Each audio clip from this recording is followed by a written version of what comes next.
नुकताच छोटासा business startup सुरू केलेला आहे अगदी घरापासूनच, आणि आधीपासूनच केकची ऑर्डर घेत होते, पण मध्ये थोड्याशा बंद केल्या होत्या. तर पुन्हा एकदा नवीन सुरुवात, अगदी लहानापासून सुरुवात. आणि thanks for the order Mrs Pingle. आणि छोटासा स्टार्टअप आणि आपल्या ओळखीच्या माणसांचा आपल्याला सपोर्ट असल्याशिवाय आपण पुढे जाऊ शकत नाही.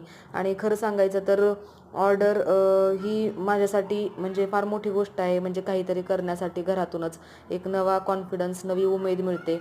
आणि आपलं जर खरंच मन चांगलं असेल तर आपल्याबद्दल वाईट चिंतणारे किंवा आपल्याला मागं खेचणारे कितीही लोक आजूबाजूला असतील तरीसुद्धा त्यातून मार्ग सापडतोच. आणि कधीही दुसऱ्यांचं वाईट चिंतायचं नाही, दुसऱ्याचं वाईट व्हावं हा विचार करायचा नाही. कारण का आपल्याला कुठं ना कुठं मदतीला देव उभा राहतोच. कोणी कितीही तुमचे पाय खेचू द्यात, तुम्हाला कितीही नावं ठेवू द्यात, पण तुमच्या जे नशिबातलं आहे ते कोणीच घेऊन जात नाही. त्यामुळं थँक्स फॉर द ऑर्डर. आणि माझं नक्की सांगा केक कसा वाटलेला आहे, जमलाय का, आणि कॉम्बिनेशन कसं वाटतंय.